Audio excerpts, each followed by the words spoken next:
Você sabia que o Brasil já foi governado pela Espanha e que isso mudou completamente o rumo da nossa história? Pois é. Durante 60 anos, o Brasil viveu sob o domínio da União Ibérica e foi nesse período que o país começou, sem querer, a crescer, se defender e até a se enxergar como algo próprio, não só como colônia de Portugal. Mas como isso aconteceu? Como uma crise em Lisboa virou o empurrão que fez o Brasil amadurecer? Fica até o fim, porque essa parte da história explica como o Brasil começou a se tornar o Brasil. Tudo começa em 1568. O rei português Dom Sebastião morre ou desaparece, ninguém sabe ao certo, na Batalha de Alcácer Quibir, no Marrocos. Sem herdeiros diretos, o trono português vira um prêmio cobiçado. E quem leva é Filipe II da Espanha, que tinha laços de sangue com a família real portuguesa. Em 1580, Filipe II é coroado rei de Portugal e nasce a União Ibérica.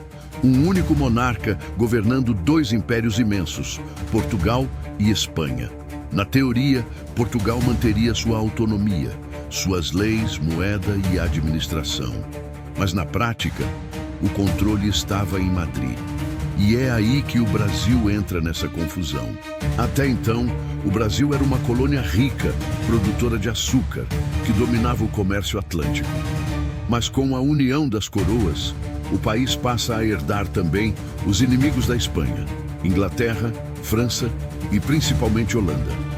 Os holandeses que antes compravam açúcar brasileiro de Portugal são proibidos de negociar com o Império Espanhol. Resultado? Eles decidem tomar o açúcar à força. Em 1624, invadem Salvador, a capital do Brasil. São expulsos um ano depois, mas voltam em 1630, agora com força total, e tomam Pernambuco. A ocupação holandesa dura mais de 20 anos. E por mais estranho que pareça, isso foi um ponto de virada. Pela primeira vez, os colonos brasileiros lutaram juntos. Senhores de engenho, escravizados, indígenas e soldados portugueses, todos contra o invasor estrangeiro. Era o começo de um sentimento coletivo de defesa do território, um embrião de identidade nacional. Enquanto o Brasil aprendia a se unir, a Espanha se afundava. O império estava quebrado, atolado em guerras e dívidas. Portugal, cansado de ser um satélite de Madrid, se revolta em 1640 e proclama a restauração da independência com Dom João IV. A União Ibérica acaba oficialmente, mas o estrago e o aprendizado já estavam feitos. O Brasil sai dessa história muito maior do que entrou. Durante os 60 anos de domínio espanhol, as fronteiras se expandiram com as bandeiras paulistas, que exploravam o interior atrás de ouro, pedras preciosas e indígenas para escravizar. Essas expedições atravessaram o limite do Tratado de Tordesilhas, empurrando a fronteira brasileira para oeste e sul e ajudando a moldar o mapa do país que conhecemos hoje. E tem mais. Durante o reinado dos Filipes, foram implantadas as reformas filipinas, um conjunto de leis e mudanças administrativas que também chegaram ao Brasil. Essas reformas padronizaram códigos jurídicos, fortaleceram o poder da igreja e aumentaram os impostos. Para a coroa era uma forma de organizar o império. Para quem vivia aqui, era mais controle, mais cobrança e, aos poucos, mais vontade de se libertar. Foi um período contraditório. Enquanto a metrópole se enfraquecia, a colônia ganhava corpo.